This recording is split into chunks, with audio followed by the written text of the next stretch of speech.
The teacher tells the girl about the level 6 monster and gives her 15 minutes to prepare. Shintong tries to concentrate in order to land a blow. Shintong throws the seals towards marker. Tong wondered if their advancement into the wild plains was related to the Tay realm competition. Simply admires Ji-yoon's diligent efforts. Suji confesses he has no idea how Ji-yoon will manage to navigate her way through the divine Tay competition. Shin is then. Sadly, she says that they won't see Ji-yoon. Suji wonders if Shintong has fallen in love with Yi-yoon. Shintong says that when their hands touched, he felt something special. This feeling originated from Shintong's cursed meridians. Suji abruptly stands up and tells Shintong that it's time to leave. She mentions that she sent Wang Lun to gather information, so the meeting will take place in the Tao tribe. Suji tells Shintong not to worry about Ji-yoon because she definitely will come to the competition. If Ji-yoon doesn't come, Suji will personally drag her there. The old man praises Lian Chenyu, saying he didn't place the tribe's hopes on Lian Chenyu in vain. He says Lian Chenyu was smart to put all the blame on Ji-yoon's family. Yao Teu enters and reports that he ordered the tribesmen to be more than furious. He asks what they are going to do with the girl. Lian Chenyu tells Sao Teu to depart immediately and monitor the unfolding events. Yao Teu attempts to politely request permission to search for Yi-yoon's body. Lian Chenyu was upset that Yi-yoon might blame him for the deaths of the tribesmen. With her death, Lian Chenyu tells the servant to go downstairs and return at midnight for the exorcism rite. The shaman begins to perform an exorcism ritual. The people who hear the shaman's words cheer him on. Members of the tribes gather stones and begin throwing them. They throw stones. He explains that his stay isn't just for training. The master will be telling Shintong everything along the way. The master says that the purple clouds at June's house, shouting that his sister was running away. Rocks fly through the windows and into the house, where Jian Xiaoyo waits for Ji-yoon. One of the women declare that it's time to burn the house down. Suddenly, something strikes one of the women from behind, and she collapses. The old man urges everyone not to panic. He is also struck from behind by something. The crowd disperses and begins to panic. Yao Teu is confused as to why the commotion started and why everyone is running. He also falls to the ground. Ji-jun emerges and declares that if they weren't related to Lian Yu, they would already be dead. Yi-yoon approaches the house, begging his sister for forgiveness. He enters the house and sees Jian Xiaocho sitting on the floor. Jian Xiaoyu looks at the recently arrived Ji-jun in surprise. He struggles to stand and moves toward Ji-jun. Ji-jun notices how exhausted Jian Xiaoyu is. Jian Xiaocho hugs her brother tightly, and Ji-jun vows to not let them hurt her any further. Xiaoyo asks Ji-yoon to be on guard before fainting. Ji-yoon then realizes that there is someone behind him. The aunt is surprised by Ji-yoon's sudden appearance. He tells them that everything is all right. Xiaoyo had thought Ji-yoon was dead, and the tribesmen hated Ji-yoon. The uncle and aunt know that Ji-yoon has done nothing wrong. Ji-yoon tells them that they will leave the tribe to avoid further anger. The uncle promises that he won't tell anyone about it. Xiao Kai fears that Ji-yoon won't return, but he promises her that he will be back soon. As he leaves the tribe with Jian Xiaoyo, Ji-yoon watches his house burn down and wishes death upon Lian Chenyu. Ji-yoon then takes Jian Xiaoyo to the treehouse cabin. The wild plains began to thicken, because something had happened due to the high concentration of yin energy in those areas. The monsters of the tree. Jian Xiaoyo, who was lying on the bed, finally regained consciousness. Ji-yoon notices that Xiaoyo is awake. Jian Xiaocho finds it hard to believe. Now that Ji-yoon has returned, he explains to his sister that everything is all right and confirms that it truly is him. Suddenly, Jian Xiaoyo embraces Ji-yoon tightly. Jian Xiaoyo. She speaks through tears about how Ji-yoon scared her half to death.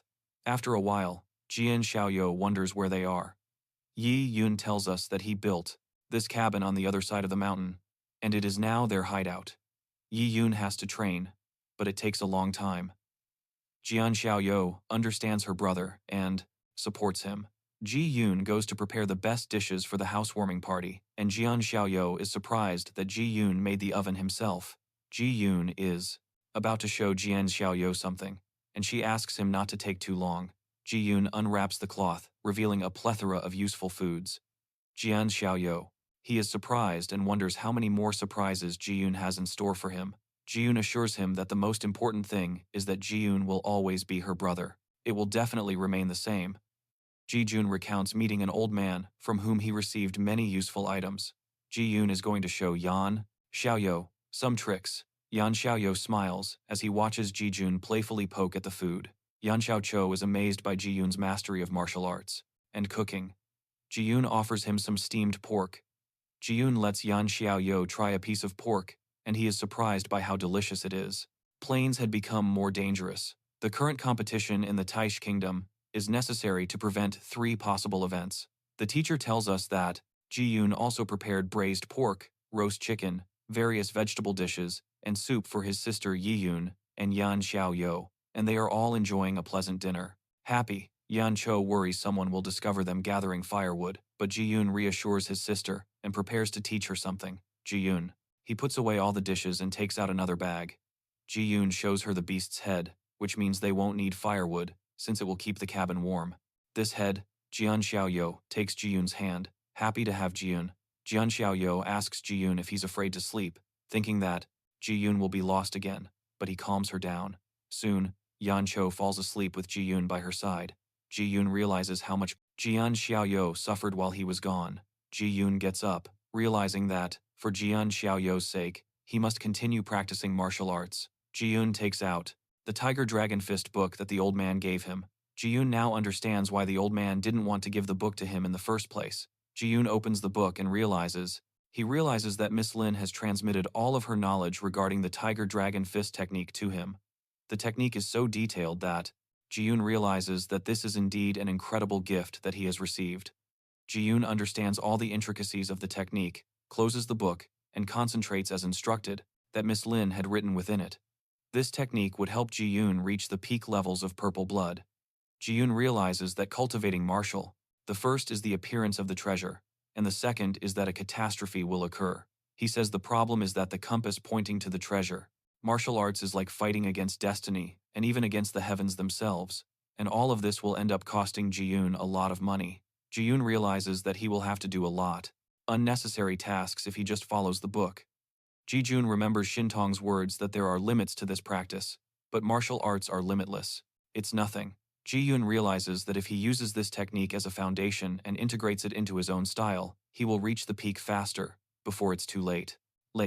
Ji-Yun must use Qilin's head to accelerate his development. Ji-Yun sits in front of the head, taking his time to prepare. Ji-Yun begins the cultivation process. He realizes that he previously found it more difficult to control the cultivation process, but now Ji-Yun is finding the process easier and easier. The head of Qilin emits its own energy. Ji-Yun leaves and opens the cabin doors. Ji-Yun leaves a note for his sister, saying that having gone to practice martial arts, Ji-Yun could control not only the absorption rate, but also the concentration of energy within her body.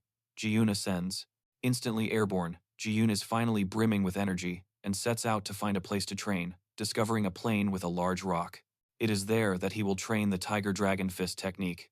He is much stronger now, but it consumes many times more energy than Yi-Yun. Ji-Yun still needs to learn the bhaktiv, true strength of this technique. Ji-Yun prepares to strike, transferring all of his energy into his fist. With a powerful punch, Ji-Yun makes contact with the premise, responds. And there haven't been any disasters in the desert. There's a third event possibly emerging from here, but it's still an unconfirmed rumor, so the master brought Shintong here. Huge stone. The stone shattered into splinters after Ji-Yun's punch. Ji-Yun rolls across the ground, as she hadn't expected that technique to be so powerful. Suddenly, Ji-Yun notices how he automatically absorbs energy from the earth and the heavens. Yi-Yun is pleased to see that he has suddenly improved his physical body. Yi-Yun remembers that he had promised Jian Xiaoyou that he would return from his training soon.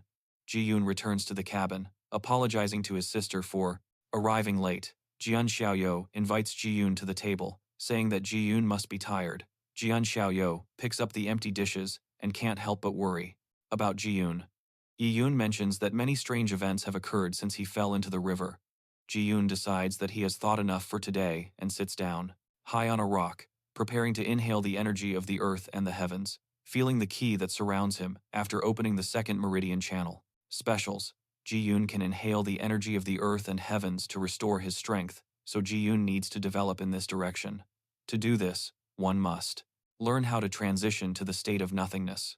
Ji-Yun understood how to enter this state while he was still in the river. Thanks to the protection of the amethyst, Ji-Yun felt neither the cold nor the heat, and the stars seemed to settle above his head. Ji-Yun entered this state and is now embarking on the final phase. Ji-yoon gathers all of his strength, moving on to the 5th stage of the mortal blood level. Suddenly, Ji-yoon spat out a clot of blood, expelling the remaining impurities from his raw blood. Shintong is surprised that the professor would do this for her and asks him to hurry, as they will go to the Tao tribe through the Lian tribe because it will be faster that way. After cultivating, he managed to advance to the 5th stage of the mortal blood level, the key gatherer stage. A man lies in bed, in pain and discomfort. There is a dark energy emanates around his house. Lian Chenyu throws the cup and smashes it against the floor. He yells at Chao Tehu indignantly, scolding him. Lian Chenyu. He sternly asks if Chao Tehu has forgotten what they agreed upon. Yao Teichi is being kicked out of the building. The young master ordered Yao Tehu to Panikta, stay out of his sight until he brings good news. Yao Tehu gathers a crowd of tribesmen, rubbing his cheek. Yao Tehu asks the people not to scream. The people beg the Lord to have mercy and bring more magic pills. Yao Tehu grabs the man by his clothes, asking how they dare to ask for pills, forgetting how useless their lives are. He shouts at his tribe members about how insignificant their lives are. They say from a multitude where people's lives are at stake. Yao Tehu strictly states that he who does not work, does not eat. Yao Teji is approached with good news. Yao Teyu is about to personally deliver the news to the young master when he is informed of it himself. Lian Chenyu wondered how Yao Teyu dared Yao Teyu to return again. Yao Yu has good news, the monster bone is ready. They are surprised that the bone is ready 10 days ahead of schedule. Lian Chenyu is happy, since he has more time to prepare for the exam. Yao Tehu is confident that, under the young lord's leadership, all nations will be united. Suddenly, the professor sees something in the distance and shouts to Shin Tong that someone has drowned in the river, suggesting that she check it out. Ji-yoon whispers that he is hungry. Grandfather, satisfied, goes to prepare a ceremony to transfer the monster bone's energy. The tribe constructs a large bonfire in preparation for the ceremony. The shaman dances, commencing the ceremony. The people have sacrificed the tribe's last cow and are awaiting Master Lian Chenyu. Lian Chenyu enters with his grandfather. Lian Chenyu asks what kind of medicine he has brought, and Grandpa tells him to be quiet. Lian Chenyu kneels before the fire. The ceremony concludes. Yao Teyu cries out, yearning for an era of change. A brilliant fireworks display manifests in the sky. Ji-yoon realizes that the fireworks, artificial people are mocking this spectacle. Ji-yoon attempts to be quieter so as not to awaken her sister. Ji-yoon carefully approaches Jian Xiao. Jian Xiao. Yu quietly pleads with Yi-yoon not to leave. Yi-yoon embraces Jian Xiao and assures her that he will always be with her. Jian Xiaoyo smiles contentedly and drifts off to sleep. Lian Chenyu opens a small box, inside of which is a suspicious lump. Lian Chenyu blankly reaches for it, and the young knight tastes this clod. It seems like a clod of dirt, and it tastes like a mud pill. Lian Chenyu swallows this lump, figuring that's how it's supposed to be. He says there's no time to lose. Lian Chenyu is compelled to advance to the next level. Yao Tehu orders the others to take their time in harassing the young master, or, otherwise, the consequences will be severe. He profusely thanks Grandpa and Master Yao. After Lian Chenyu's breakthrough, Professor Yao was happy too. Jun is gently pulled out of the water and opens his eyes. Ji-yoon notices the interested girl in front of him. Ji-yoon lies down on the shore and watches the people. Give it a try. Lian Chenyu sits calmly amongst the rocks, trying to remain calm, because after all, this is a significant event. It is important and cannot be rushed. Once Lian Chenyu is able to break through to the next level, he will finally be able to get his revenge. Lian Chenyu clenched and unclenched his fists. Wanting to achieve patience, Yao Tehu tells the brothers that as soon as the moment arrives, they must gather in front of the entrance. Everyone is aware of what they have to do. Yao Teku tells them to return to their posts and be quiet. A long time had already passed, but Lian Chenyu still didn't feel anything. Lian Chenyu, he trusts in the presence of energy within the monster's bone, and the frost poison hasn't gone anywhere. He says that the lump of clay appears when it rains and falls apart with just a touch. Lian Chenyu tells himself that if he wants to achieve better results, he must not lose his composure. Lian Chenyu exhaled calmly. Yao Teyu shouts, how dare his brother interfere with the young master's momentum? He says that it has been a couple of hours without any results. Yao Teyu tells his brother to shut up and not tell anyone about this. Lian Chenyu coughs up blood, not understanding what has caused all of this to happen. It's happening like this. He clenches his fists, unable to believe what is happening to him. Lian Chenyu stands up angrily and shouts. He then falls, exhausted, face down on the rock. Everyone pays attention when they hear young Master Lian shout out. Everyone rushes over to congratulate the young knight on his advancement to the purple blood levels. They call out to Lian, who he doesn't know, meeting the girl's eyes and remaining silent. Ji-yoon comes out of the water and suddenly feels numb. Shintong continues. Chenyu and see that he is exhausted. Lian Chenyu's condition does not look good at all. The uncle is trying to figure out what happened to Lian Chenyu. Master Yao says that the young man, the master couldn't get through and didn't angrily question what caused the injury. The uncle realizes that you can't let anyone find out about this. Ji-yoon is making braised legs. Ji-yoon is happy and lets Jian Xiaoyo taste the chicken. Ji-yoon suddenly hears something and asks her sister to stay in the cabin. Jian Xiaoyo has no time to think before Ji-yoon is gone. Ji-yoon makes her way to the top of the tree, spotting someone. Ji-yoon notices that the large monsters are approaching one after another. The caravan of the divine kingdom of Tle is arriving because the competition is near. In the wild plains lies the spiritual Mount Tao. The Tao tribe had existed for thousands of years, fearless and without monsters relying on the spiritual mountain mean that only the Tao clan can receive guests, and they do so with a group of purple blood-level warriors. In these lands, the Tao clan welcomes Lord Changtan, the Buddha of Jinlong Wei. Changtan approaches the elder. The elder and the younger members, talents of his tribe, prepared a feast for Sangan. He refuses, saying that he has appointments with 2 other people, and apologizes for declining. The old man then asks him to look at a small gift. Shang Tan asks if the old man is willing to take the blame should the 2 honored guests become displeased. The old man returns the greeting. The monster increases in size by absorbing a level 6 monster. Shin Tong makes several important hand gestures in quick succession. All that was left of watching Ji-yoon carefully. Ji-yoon quickly gets up and wipes his mouth with his hand, awkwardly wondering who saved him. Shin Tong hesitates before asking, apologizes to Sangan, and makes way for him. Sujie reflected on the game he played with Shin Tong. Shin Tong observes that the teacher meditates on his move for 15 minutes. It takes into account Shin Tong's greatly improved gaming skills. Suji is distracted when she hears a knock at the door. Santan announces from the doorway that he has arrived to deliver a letter to Mr. Su. Sujie quickly allows him to enter. Shin Tong turns around and notices that the game board is completely empty. Santan apologizes for the intrusion, explaining that he did not intend to disturb Mr. Zhu. Sujie says it's all right, and asks Shin Tong to prepare things. Santan no longer dares to bother Sujie, as she has many other things to attend to. Mr. Su takes the letter and dismisses Santan. Santan exits through the door with a sigh. Mr. Su takes out several seals and opens the letter. Shin Tong wonders about the contents of the letter that Santan delivered. After the letter is opened, a spirit emerges, monstrous and purple in color. Su Yi sees that he is being asked for help and considers it a great opportunity. He mentions that the map of an ancient secret formation is related to the appearance of the pink clouds. They are not out of danger yet.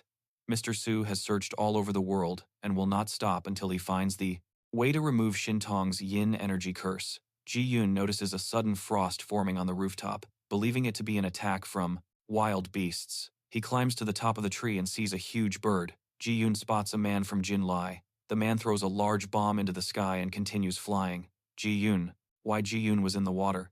Ji-yoon realizes that he can't tell them he cultivated underwater, or he'll reveal the amethyst's powers. Fixates on the Big Bang, thinking it is far too flashy. Inscriptions could be seen within the smoke, stating that in 3 days, the tribes must carry out a 10 people are selected to participate in the Divine Kingdom trial. Tae Ji-yoon firmly decides to participate. This is her chance. Instructor Yao informs Lian Chenyu that the selection process will begin soon. Lian Chenyu looks at the pink clouds, already aware of the selection. Professor Yao realizes that Lian Chenyu's resentment has wounded his heart, so he asks him to not be angry anymore. Lian Chenyu's recovery is progressing well. There are still a couple of days until the main selection, and Lian Chenyu will undoubtedly have enough time to recover his full strength. Master Yao advises Lian Chenyu that he shouldn't try to advance to a new level every night. Lian Chenyu must control his emotions. This will allow him to heal faster, and Lian Chenyu understands this. Yao informs him that the tribe elder wants to hold a selection to choose the 10 remaining warriors. The elder then gathers a large crowd of people. For this selection process, Sao Teju sees a significant opportunity amidst the Lian tribe's disarray. Cao Teju had already taken possession of many medicinal herbs that were stored outside. From the training grounds, Yao Teiyu announces the opening of the Lian tribe selection process and asks the people to welcome the young master, Lian Chenyu. A crowd raises their hands and calls out to Lord Lian. Lian Chenyu sits at the table, and everyone enthusiastically shouts, "Master Lian Chenyu!" He orders that. Ji-Yun bows and thanks them for rescuing him, but the master interrupts, calling Ji-Yun a clever young man. Ji-Yun is surprised that this person. The selection begin. Yao Teiyu loudly announces that the selection is now open. Yao Teihu asks, "Who among you is willing to fight?" A man. A robust man approaches, ready to fight Yao Teihu. The surrounding crowd is surprised that Yao Yuan's top disciples are about to battle. Now, Dali steps onto the platform. Yao Teiji tells his brother to back down before it's too late, but he remains resolute. Two strong warriors begin their fight. Dali starts to falter under Yao Teiji's pressure, and awkwardly concedes defeat. The man is returned to the crowd, and Yao Teiyu calls for the next challenger. People are surprised at how strong Master Yao has become. Yao Teiyu laughs, deciding that he will be the first warrior to be examined alongside the young master. Yao Teiyu asks if anyone objects to his words. He finds a man who opposes him, and Yao Shu demands that he leave. Ji-Yun steps forward, revealing herself. Yao Teiyu is outraged and doesn't understand how Ji-Yun ended up here. Lord Lian Chenyu is surprised to see Ji-Yun. Ji-Yun asks if it wasn't Yo-Yu who was challenging everyone. Yao Teiyu menacingly wonders if Ji-Yun is asking for death. The people around don't understand why. Why Ji-Jun is still alive, and why they distrust him. The aunt asks the girl to be quieter. When she notices Ji-Jun, a woman in the crowd asks Yo-Yu to kill Ji-Yun. Ji-Yun looks at the woman and tells Lian Chenyu that he has raised a den of rats and snakes here in his absence. The woman already understands everything. Obviously, Ji-Yun couldn't have drowned, considering his pulse and the undigested food residue. Calls Ji-Yun shameless, and claims that Yao To will tear Ji-Yun to shreds. At the words of the woman in the crowd, Ji-Yun simply smiles. Yi-Yun turns towards the young master Lian Chengyu, wondering if he is all right, orders Tei to kill Ji-Yun. Yao Teiku throws a punch, aiming his fist at Ji-Yun's face. Ji-Yun stops the fist of another because it is too weak for him. Cao Teiyu gets scared and bounces back away from Yi-Yun. Suddenly, Cao Shu shouts loudly because of the pain he feels in his arm and asks for help, as Yao Teiku now looks terrible. Yao Teihu backs away and begs Ji-Yun for mercy. Ji-Yun throws a powerful punch that unbalances Yao Teiju. He crashes hard against the table where Lian Chenyu was sitting. Lian Chenyu quickly retreats and is stained with Yao Teiyu's blood. Yi-Yun apologizes to the young master, saying his hands and feet have no eyes. The girl asks the young master to avenge Yao Teihu. Lian Chenyu was surprised that Yi-Yun had survived that incident and notices that Yi-Yun has become much stronger. Lian Chenyu smiled calmly and turns to Ji-Yun, questioning why he would blame Ji-Yun for teaching Yao Shu a lesson. Ji-Yun is happy and asks what they should do with the girl in the back. Lian Chenyu tells Ji-Yun to do whatever he thinks is best himself. Ji-Yun grabs the woman by her clothes and asks Mr. Lian Chenyu for help. Lian Chenyu held on tightly to the chair, thinking that once he recovered, Ji-Yun and Jian Xiaoqiu would be begging him for a quick death. Ji-Yun, from his cultivation. Yi-Yun doesn't understand how this man knows everything about him. The master isn't interested in Ji-Jun's secrets. It's not like an emperor to realizes that Lian Chenyu is now on cloud 9. Ji-Yun is about to hit a woman, supposedly for his sister, and dismisses her with a hard slap. The crowd bows slightly to Ji-Yun Lian. Chenyu comments that Ji-Yun is truly amazing and offers her a spot in the competition. Ji-Jun reflects on how just a few days ago, people hated him like a demon in the flesh. He shouts that now people bow down to him as if he were a god. The crowd shouts that it's not his fault. Ji-Yun asks if people really think that he spread the plague. The old man interjects, saying that everything is slander. Yi-Yun laughs lightly after hearing someone else's words. Ji-Jun explains that the workers got sick from the frost poison of the monster bone. People are surprised, and now understand why only those who went to the Brev were getting sick. The old man shouts that all of these are baseless accusations. After, Lian Chenyu also absorbed the bone, yet he is completely healthy. Ji-Yun looks around, questioning if the old man is certain of what he's saying. Chenyu abruptly stands up, stating that he will forgive Ji-Yun's behavior this time, considering his young age. The people they agree that Ji-Yun is exaggerating. Lian Chenyu forgives Ji-Yun's insolence and requests that he not act so recklessly in the future.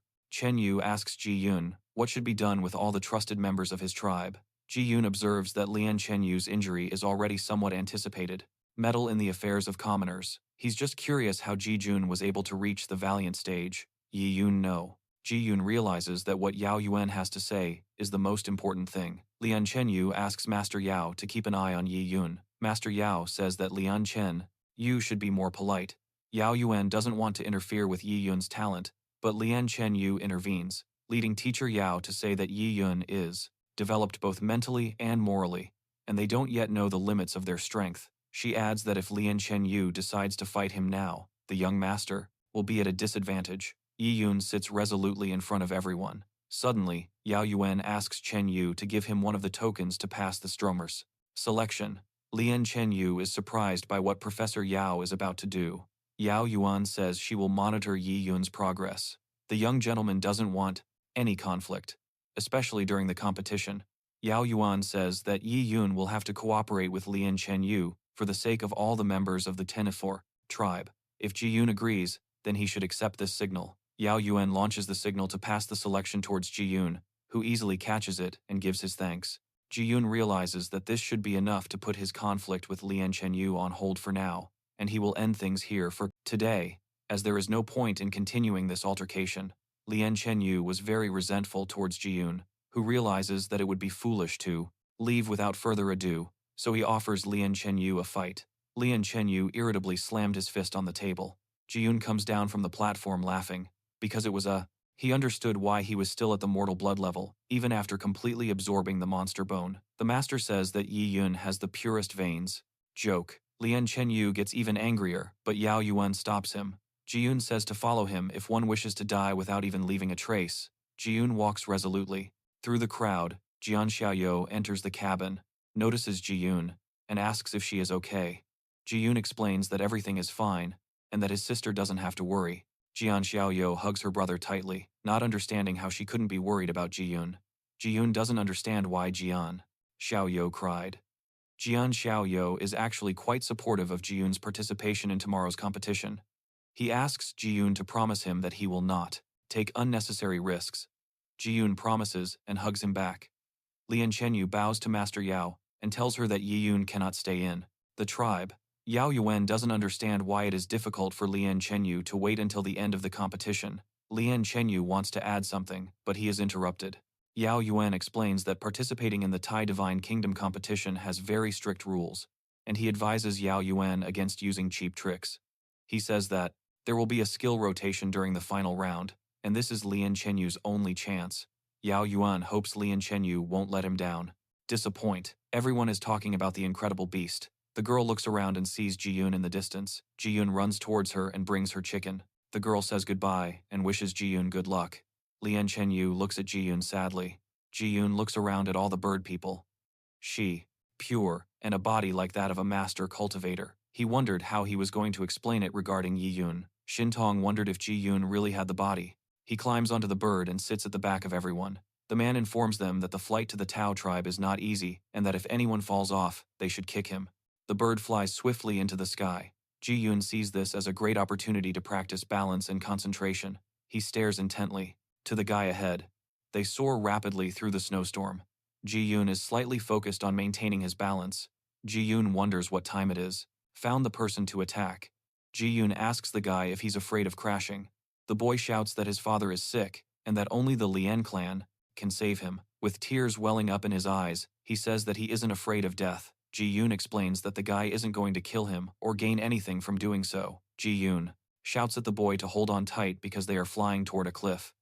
The boy excitedly thanks Ji-yun, but Ji-yun shouldn't relax just yet. Ji-yun notices the attribute Tao happily shouts from a distance that they are almost there. Ji-yun hadn't recently died from the overflowing energy from Qi Lin. The old man only mentioned 10 years, but Ji-yun had already absorbed almost everything. After arriving at the Tao tribe, Lian Chenyu stopped bothering Ji-yun. Ji-yun realizes that someone is trying to follow him. Under Jin Lungwei's supervision, it would be impossible for anyone to do anything about it. Ji-yun decides not to be distracted by such trivial matters. A crowd of tribesmen had gathered. Lian Chenyu bowed, acknowledging the achievements of the Tao tribe, perfect for his cultivation level. The master confirms this, but considering Ji-yun's background, something like this could be considered a blessing. Ji-yun realizes Yun Xiao confirms how the people of the tribe have lived in prosperity for many years. However, Yun Xiao would still find himself thinking about Lian Chenyu. Lian Chenyu doesn't understand what young Master Yun Xiao means. A man interrupts their conversation, reluctantly demanding to know what's going on with Mr. Yun. Xiao lightly waves his fan, knocking the man to the ground with it. Lian Chenyu realizes just how strong the young master is. Ji Yun approaches, wondering what kind of sneaky flatterer Mr. Lian is. Lian Chenyu looks at Ji Yun in surprise. Yun Xiao becomes interested in Lian Chenyu's Ji Yun. Shenyu tells us that Ji Yun is already a mature man, but very headstrong. Ji Yun says that there's no point in continuing to bother Mr. Lian. After all, his body is no longer in its prime condition. Yun Xiao laughs, finding that watching the petty squabbles between the small factions is quite amusing to him. He tells Lian Chenyu that his mission is to find an incredibly beautiful maiden who would be perfect as Yun Xiao's bride. Lian Chenyu. He wondered if girls could participate in the contest. Yun Xiao simply says that Lian Chenyu still doesn't know much. Lian Chenyu will keep in mind the wisdom of young master Yun Xiao. Xintong sees Ji Yun through the window. Su Yi was happy that Ji Yun had saved her the trouble of finding him. The master says they have a couple of days, and in the meantime, they will see what Ji Yun is made of. Xintong asks his teacher if he can meet Ji Yun, that these are not ordinary people, and they don't seem to want to harm him.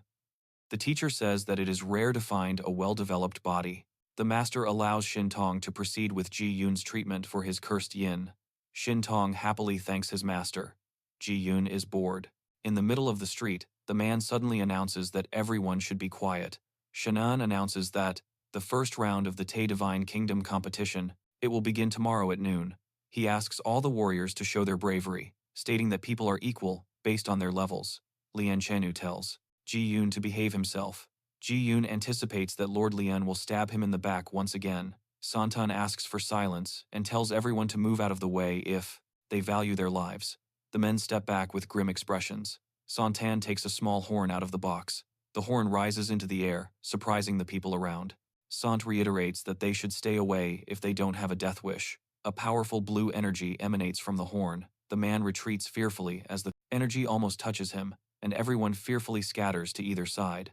Ji Yun realizes that it's the horn of a powerful savage beast. Santan speaks about the resilience of courage, because immense strength is useless in the hands of a coward. He says that everyone must possess a strong will that can withstand this kind of pressure. The warriors lie on the ground, terrified by the enormous spirit. Yi Jun notices a huge spirit looming over him, Ji Yun's amethyst. Yun begins to absorb the enormous spiritual energy. Ji Yun realizes that it's urgent to reinforce his control over the amethyst. Santan announces that those who monster was a single bone.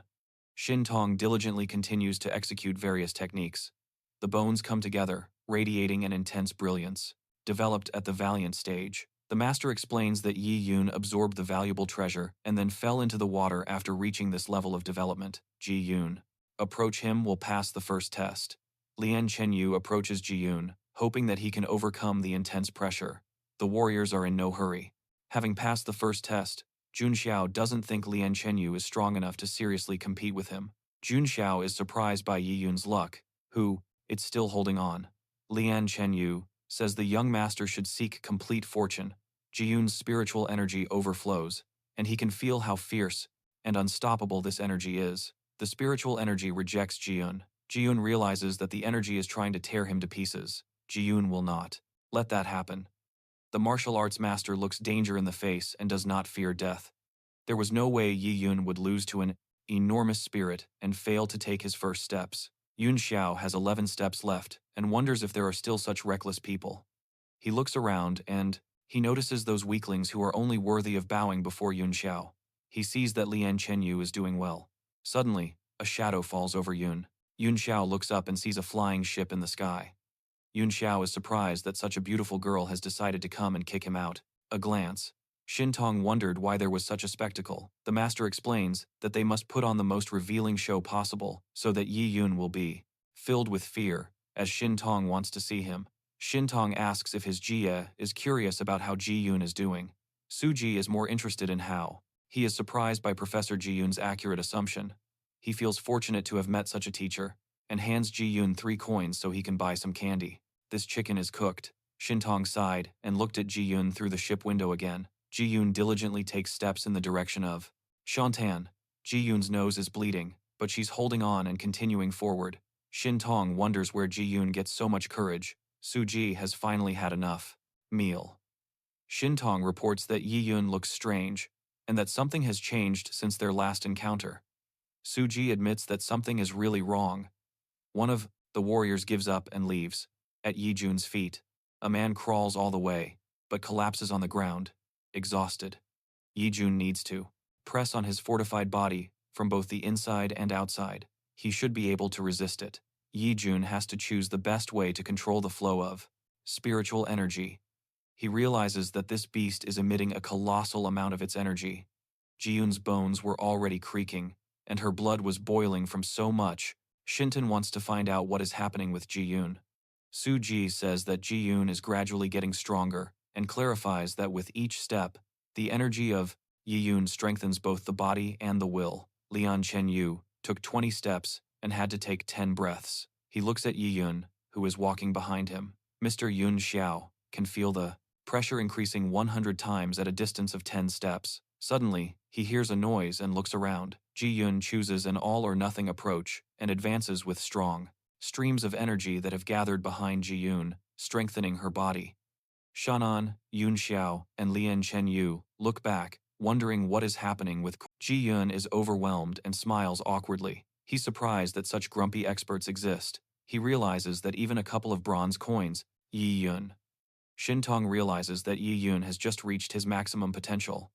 Ji-yoon feels the peak of the mortal blood level, the Qi collector stage.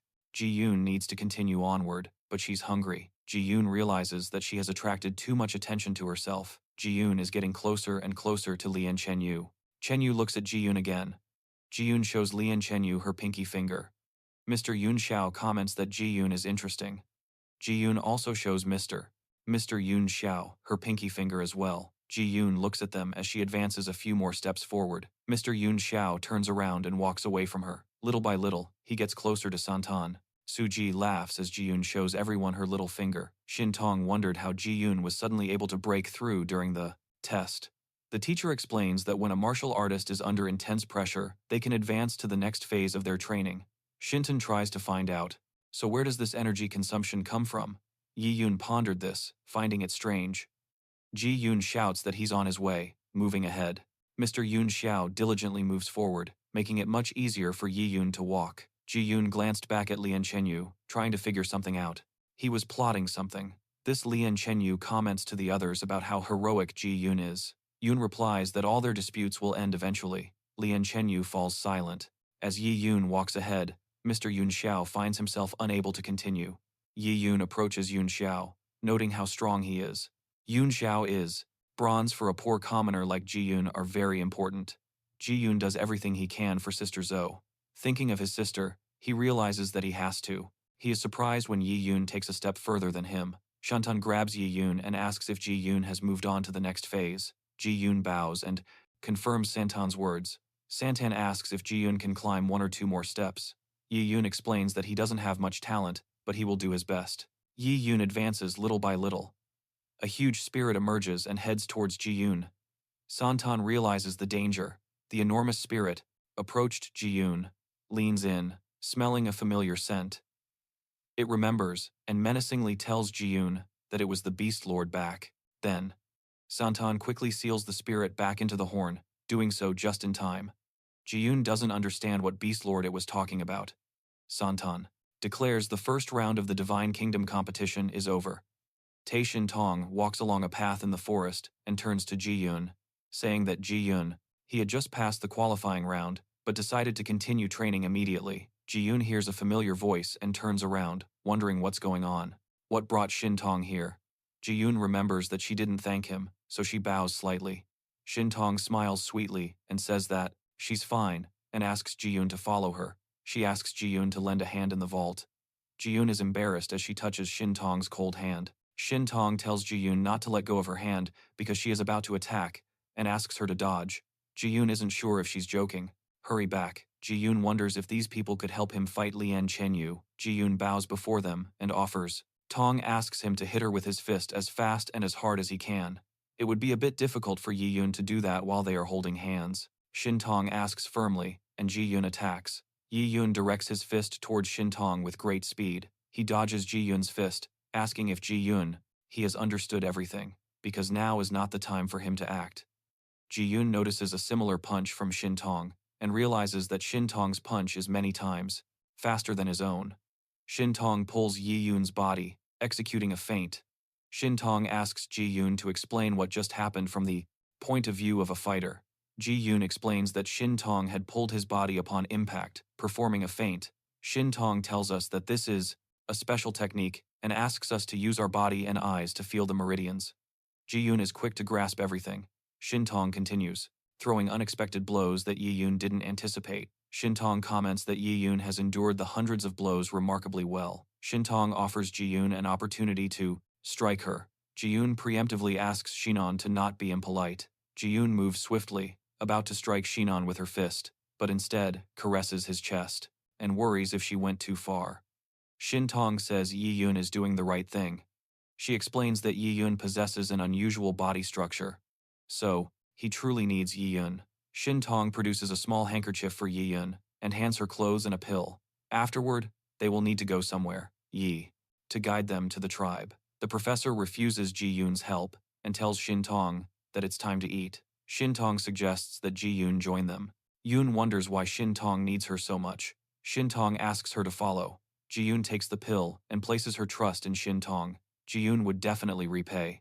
Shintong, grateful for his help, accepts and sets off with Ji-Yun. Ji-Yun follows Shintong, wondering where they are headed. Shintong replies that they are going deeper into the wild plains. Shintong and Ji-Yun venture into the depths. All this time, Lian Chenyu had been observing Ji-Yun and Shintong's movements. Shintong tells Ji-Yun to take his hand, as they are going to a place that is easier to reach by air. Ji-Yun doesn't understand how it's possible to reach this place by air. Shintong grabs Ji-Yun's hand and jumps up into the air. Ji-Yun is surprised by the height and beauty of the sky. Shintong tells them that their destination is some nearby mountains, the Serpent Valleys.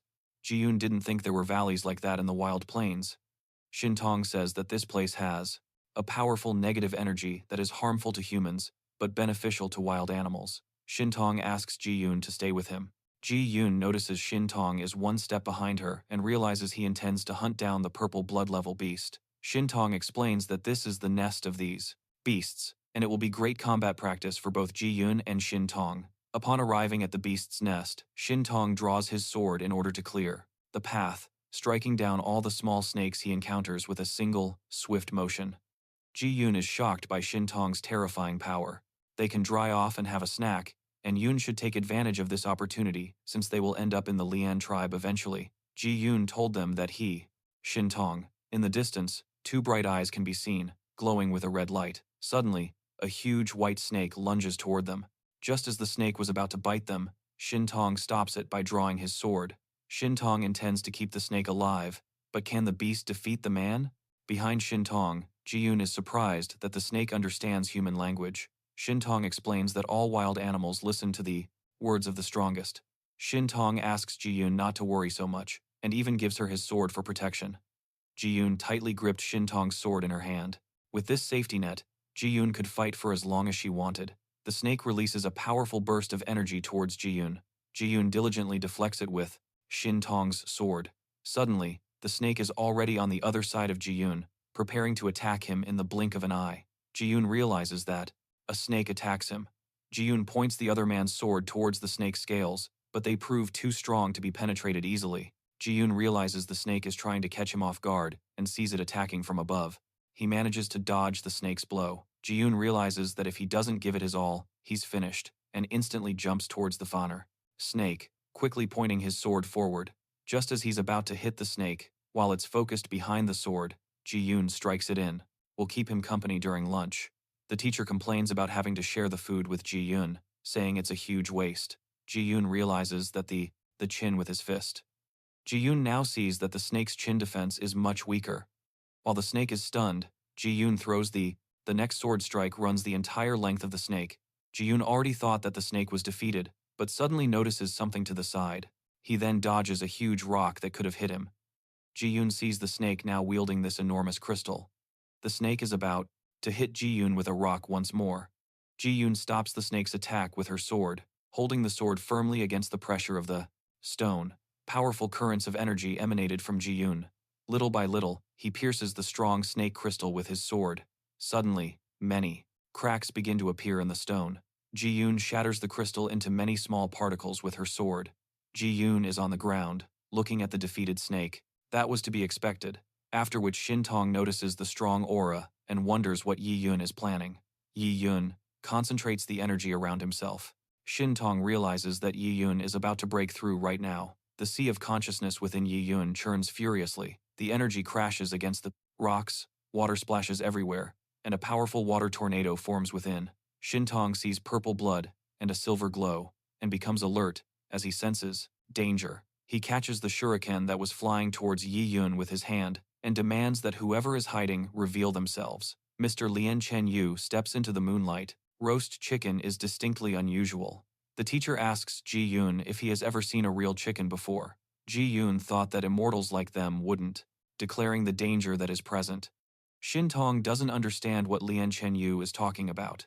Lien Chen-yu speaks of the opportunity to advance to the next level. Yi-yoon asks Shin-tong to back off, telling him it's a personal matter. Lien Chen-yu believes this has crossed a line, and insists that Ji-yoon must have forgotten about the beast invasion that happened 10 years ago. Ji-yoon doesn't understand what this has to do with him, or why he's bringing up the past. Lien Chen-yu recounts how he lost his entire family back then. Lien Chen-yu says that Yi-yoon is only alive because of his parents' sacrifice. Parents. Lien Chen-yu talks about the appearance of purple clouds and the critically endangered wild spirit beasts. He had suspected that Ji-jun's sister was a spy, but now it was clear that Ji-jun himself was the son of a wild spirit beast. Ji-yoon asks Lien Chen-yu, "Stop talking nonsense. He seems to be asking for more suffering." Lien Chen-yu addresses the young lady from the upper class, as she should know what that is. Blood crystal. Lien Chen-yu asks Miss Lin not to stop him from ridding the world of the D's spawn. After breaking the red crystal, Lien Chen-yu's power, Chen-yu began to increase significantly. Lien Chen-yu would avenge his parents and his tribe by killing Ji-yoon. Ji-yoon doesn't understand what nonsense Lien Chen-yu is talking about. Shin-tong explains that this blood crystal is the real one, and asks Ji-yoon to be more careful. Ji-yoon and Lien Chen-yu pounced. Need food. Ji-yoon's words struck the teacher's heart like a heavy stone. He was bothered that Ji-yoon thought they didn't need to. Quickly at each other. Lien Chen-yu menacingly declares his wish for Ji-yoon's death. Both clench their fists tightly, preparing to attack. Chen-yu doesn't have time to hit Yi-yoon because Yi-yoon is already swatting his hand away. Ji-yoon punches Lien Chen-yu while defending herself. Lien Chen-yu tries to defend himself against Ji-yoon. Ji-yoon forcefully kicks Lien Chen-yu in the abdomen. Lien Chen-yu is thrown to the side, but quickly regains his footing. Ji-yoon. She realizes that the strength of her blows and Lien Chen-yu's are equal. It looks like tonight is going to be a long one. Lien Chen-yu's body was further, more deformed, and great lights formed in his hands. Lien Chen-yu is going to show Ji-yoon the true power of the wild wasteland. He heads towards Ji-yoon with a huge fire in his hand. The hand. Shin-tong reports that the blood crystal has upgraded Lien Chen-yu into a wild beast-level lord, and asks Ji-yoon, let him dodge it. Ji-yoon dodged a powerful punch from Lien Chen-yu's hand. However, Lien Chen-yu's fiery energy grazed Ji-yoon's skin like a knife. Lien Chen-yu recalled that 10 years ago, the boy from the wild tribe possessed the wolf bloodline. Yueyang Shin-tong realizes that Ji-yoon has a greater chance of winning this battle. Ji-yoon is completely unaware of this. Shin-tong tells him that Lien Chen-yu's body will not be able to withstand the surge of Yueyan's blood crystal wolf energy. If Lien Chen-yu continues to use his strength in such a reckless manner, Lien Chen-yu would simply explode. Shin-tong produces the final technique, and the bones are reduced to a small flame. Shin-tong takes out a single seal. From the flame, a very small bone is formed. Eat, especially since it was called cultivation. The teacher tells Ji-yoon he's lucky to witness his culinary skills. Ji-yoon notices the strange taste of from the overflowing qi. Lien Chen-yu retorted sharply to everything Madame Shin-tong said. Shin-tong explains that he only meant that Lien Chen-yu didn't. He still had a long time left to live. Lien Chen-yu becomes enraged and throws a powerful punch, which Ji-yoon successfully dodges. Ji-yoon moves away, avoiding a punch from Lien Chen-yu. A small flame emitted a beam of energy, piercing Ji-yoon's arm when he least expected it. Ji-yoon notices these clots of energy shots. The lights struck again with beams of energy that Ji-yoon dodged each time. Lien Chenyu shouts that soon there will be one more hole in Ji-yoon's heart. He will suffer the death that only cowards like Ji-yoon deserve, according to Lien Chenyu. Ji-yoon retorts that he was only strengthening his recently acquired power. Lien Chenyu once again wishes for Ji-yoon's death. Lien Chenyu attacks, and two powerful energy beams are launched towards Ji-yoon. Ji-yoon dodged all three. Energy currents surge. Ji-yoon notices that Lien is already close and braces himself for an attack. Lien Chenyu's punch sends Ji-yoon tumbling across the ground. Surprisingly, Lien Chenyu is already winding up for another strike aimed at Ji-yoon's face. Suddenly, he feels a sharp pain and lowers his fist. Yi-yoon unleashes a powerful kick into Lien Chenyu's chest. Yi-yoon is poised to win. Ji-yoon's punch carried the weight of the people Lien Chenyu had killed. Lien, utterly exhausted, begins to cough up blood. Ji-yoon is about to deliver another punch, but he hesitates. Instead, he slams his fist into Lien Chenyu's chest again, sending him crashing to the ground. Ji-yoon decides to let Professor, thank you for the food. The professor asks Ji-yoon to take a look at the unique charcoal pheasant, then gives the food to Shin Tong, and tells Ji-yoon to prepare her own meal. Lien Chenyu live in order to prove his own innocence, so Ji-yoon simply delivers one final blow to Lien Chenyu. Ji-yoon grabs Lien Chenyu by his clothing and lifts him up. Ji-yoon prepares for the third strike concerning his sister Yen Xiao-o. He soon delivers the blow he had planned. Shin Tong asks Yi-yoon why she wants to do all this. Suddenly, a girl's voice is heard, asking the same question as Shin Tong. Ji-yoon turns around, trying to see who else is there. Shin Tong becomes ill and faints, falling to the ground. A strange, tall silhouette can be seen in the distance. A guy riding a large bull emerges from the red smoke, noticing a much stronger aura than that of the sister. Shin Tong-gae recounts that 10 years ago, a wolf lord traveled with him, but unfortunately, he lost his son. He looks at Ji-yoon, saying that it is a great happiness to find him here today. Ji-yoon immediately asks the guy who he is and what he did to Shinton. Gae responds that what should concern him is, right now, Ji-yoon is focused on controlling his anger towards Ji-yoon and asks if Ji-yoon wants to know the reason for it. Ji-yoon becomes very alarmed afterward. Guy notices Ji-yoon's impressive skills. Ji-yoon is shocked, completely unaware of how strong this guy is. Ji-yoon doesn't understand what the guy is trying to say with all of this. The guy explains that he's simply mocking Ji-yoon. Following this, he uses his strength to lift Lien Chenyu's body. He leaves Lien Chenyu's body behind him. Ji-yoon realizes that the guy is from a savage tribe, reminding him of an old friend. Guy touches Ji-yoon's chest. Ji-yoon doesn't mind cooking, but she's not very good at talking to people. Ji-yoon realizes that if she succeeds in this task, she might be able to gain her grandfather's support.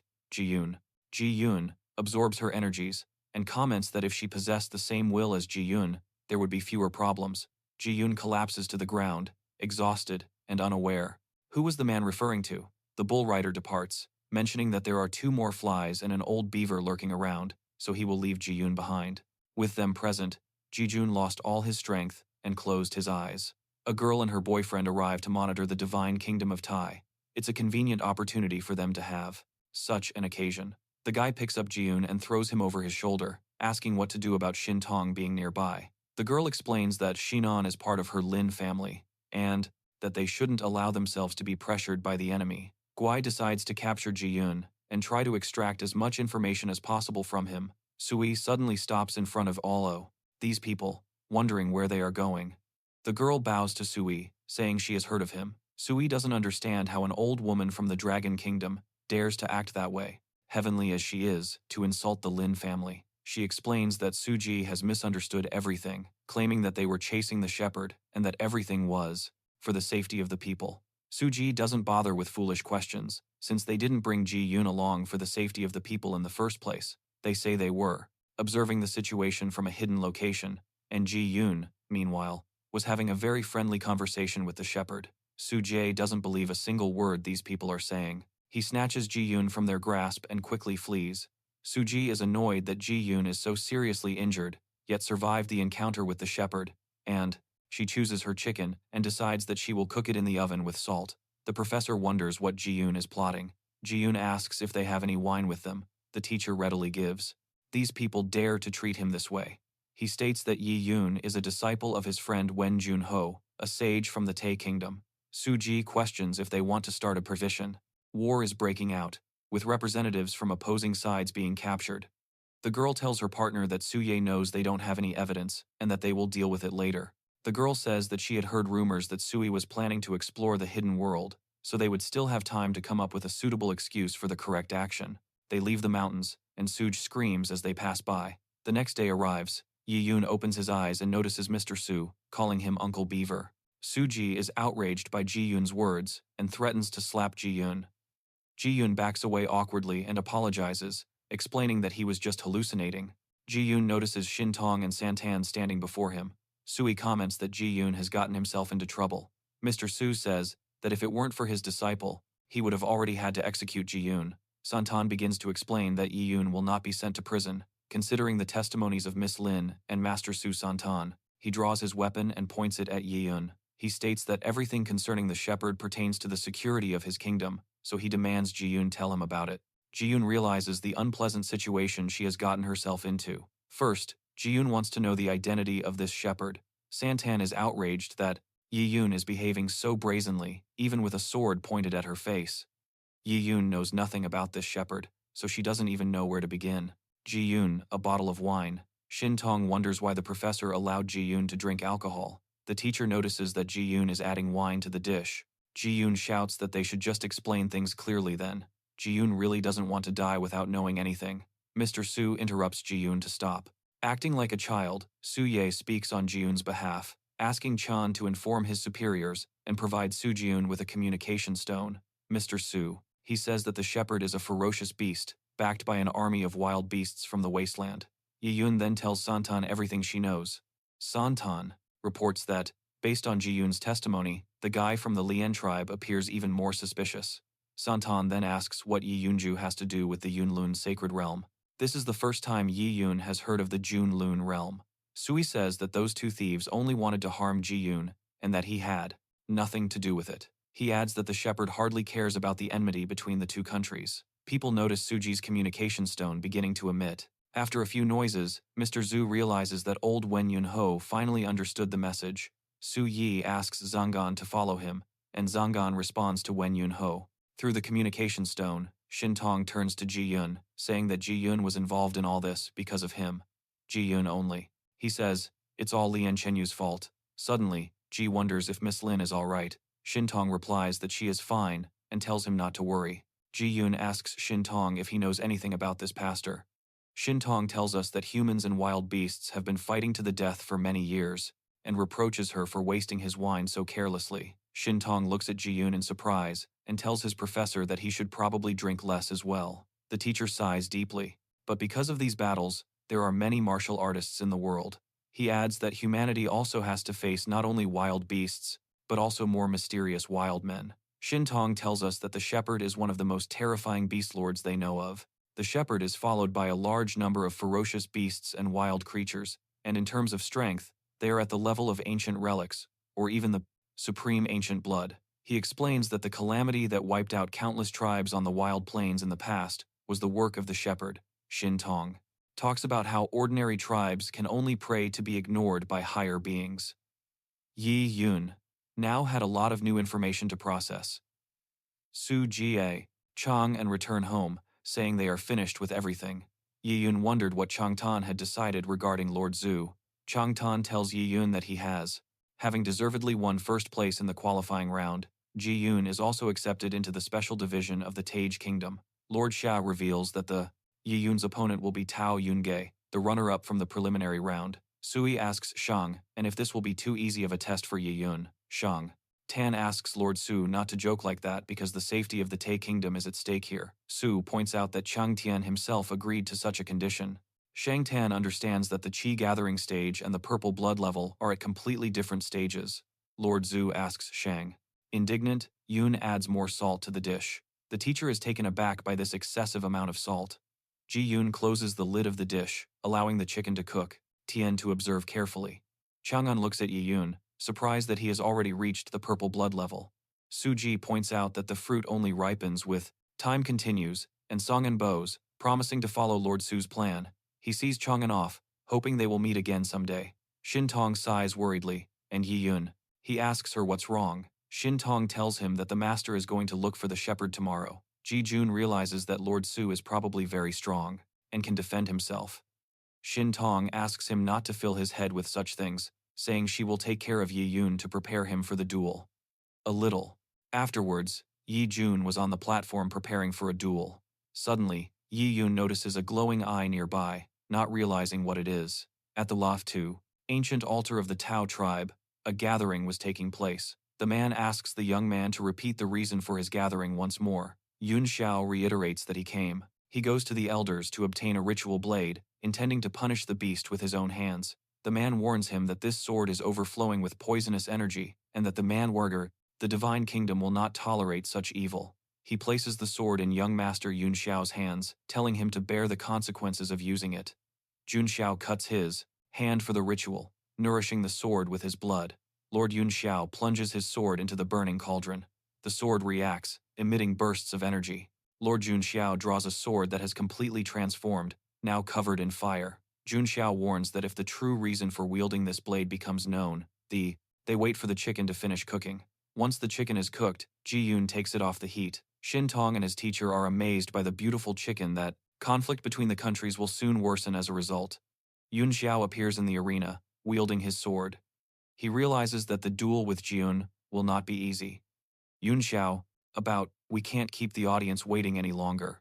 Yun Xiao points his sword at Ji-jun, telling him to pray to all the gods he knows and prepare for the battle. Ji-jun reminds him that he has won all the qualifying rounds and asks if Yun Xiao is ready. The young master simply replies that it's none of Ji-jun's business. Preparing for a fight, Yi-yun tells them to begin their duel.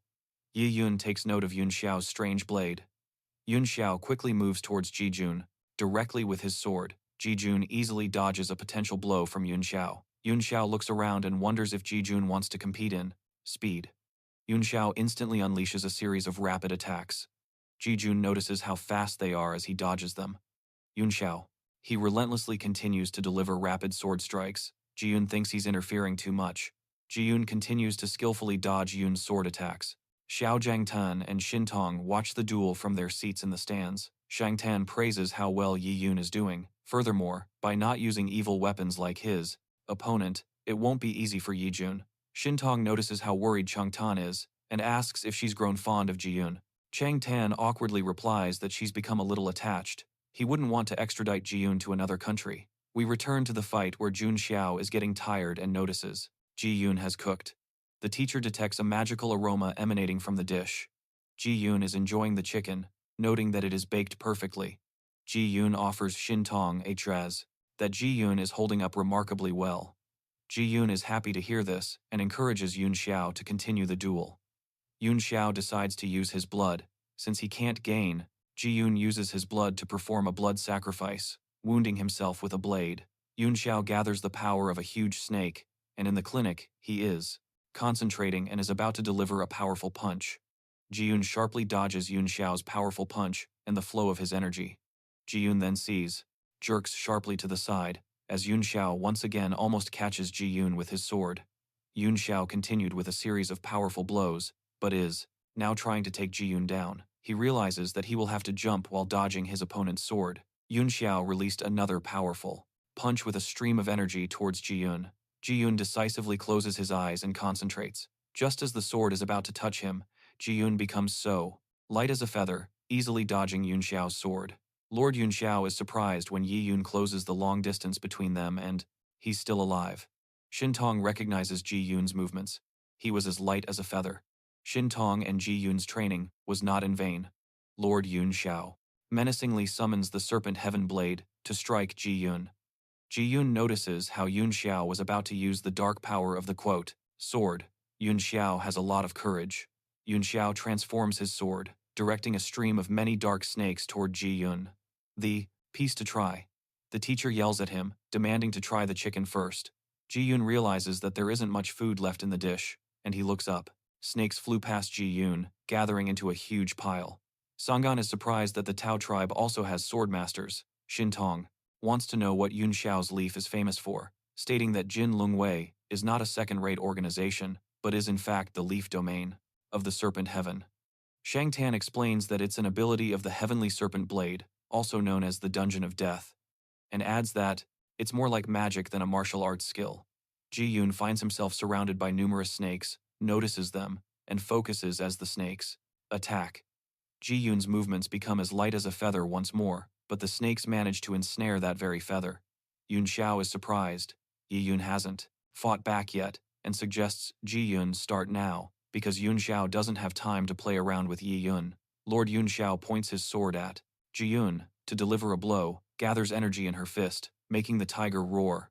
Shang Tan is shocked by the strong pulses of brightness and energy appearing in the arena. Ji-yoon's tiger roar cuts through all of Yoon Xiao's snakes, striking her. Shang Tan doesn't believe Ji-yoon possesses the ability to shape vital energy. Yoon Xiao realizes things are going badly, and this could be the end for her.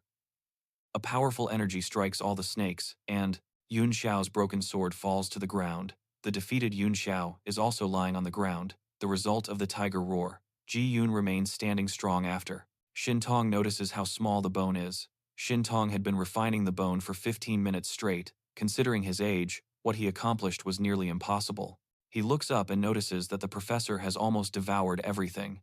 Ji-yoon is surprised, but immediately remembers that this is the opportune moment for her punch. Ji-yoon's fist begins to bleed. Shin Tong descends from the platform towards Ji-yoon. Ji-yoon is declared the victor of this duel. Shin Tong asks Ji-yoon, "Don't move, she will heal your wounds." Ji-yoon wondered if the bone relics from the Wild Plains had healing properties.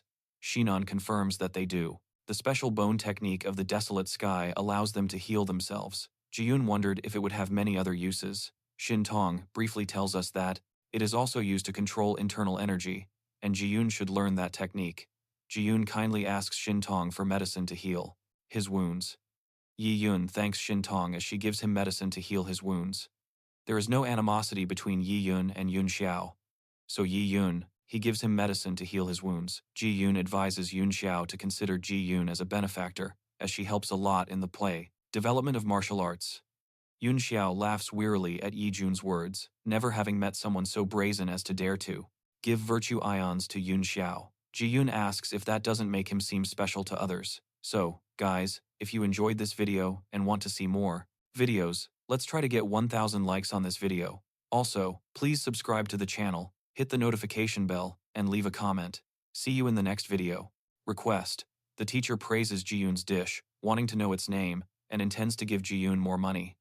Ji-yoon interrupts, saying that she doesn't need the money, and that this dish is called Pheasant of Destiny. The teacher wonders what Ji-yoon wants in return. Ji-yoon politely asks the teacher for only one thing. Ji-yoon realizes that the teacher is an uncommon person and holds an important status in society. The teacher asks Ji-yoon to stop with the flattery and just say what's really on her mind. Ji-yoon explains that the only way she can survive in these planes is to wield a strength similar to that of a master. Therefore, Ji-yoon only dares to ask the master for strength. The teacher asks if Ji-yoon wants to be taken on as a student. Ji-yoon replies, "Yes, if a teacher would want a student, I could choose anyone." Ji-yoon recalled that the professor had mentioned Ji-yoon's average potential. The teacher says that Ji-yoon's level of development isn't. It is enough to accept him as a disciple. Ji-yoon bows, realizing this. The teacher says that the world is dangerous, and that resources, they are extremely scarce. He explains that with Yi-yoon's potential, he would have to absorb dozens of times more than usual. He says that even Lien Chenyu dared to reach the purple blood level. He suggests Ji-yoon try her luck in the Tage Kingdom state, and if she is lucky, she won't have to find another desolate heaven master who is just as brilliant. In the wastelands, the master sighs and asks Shin Tong to only use this bone relic. Worry about clothes and food. Ji-yoon just asks the teacher for some cultivation resources. The teacher indignantly points out Ji-yoon's insolence. Shin Tong tells the teacher that nothing bad will happen if they share a little with Ji-joon. The teacher explains that giving anything to Ji-joon is like throwing away money. Ji-joon reveals that he knows the Dragon Tiger Fist technique. The teacher asks how Ji-yoon dares to ask for help if she has a teacher.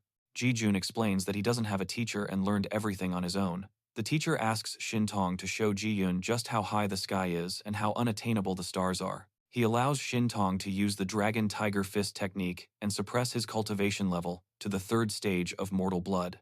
The teacher is giving Ji-yoon a chance, and if Ji-yoon can withstand it, then so be it.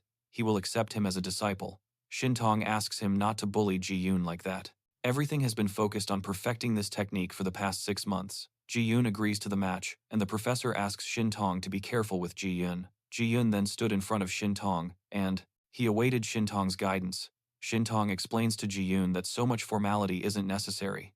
Ji-yoon then realizes that this is his very first fight. Shin-tong created a designated area and asks Ji-yoon to begin. Ji-yoon counters, saying it would be better if Shin-tong started first. Ji-yoon doesn't even know how to transition to an offensive stance. Shin-tong jumps up and warns Ji-yoon to be careful. Ji-yoon notices Shin-tong towering over him. Shin-tong solidly lands a good blow to Ji-yoon's.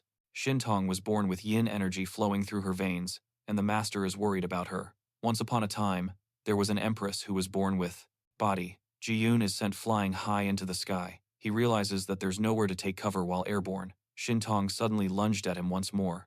Yoon prepares to attack, apologizing to Shin-tong in advance. They move towards each other, preparing to strike, as if time were.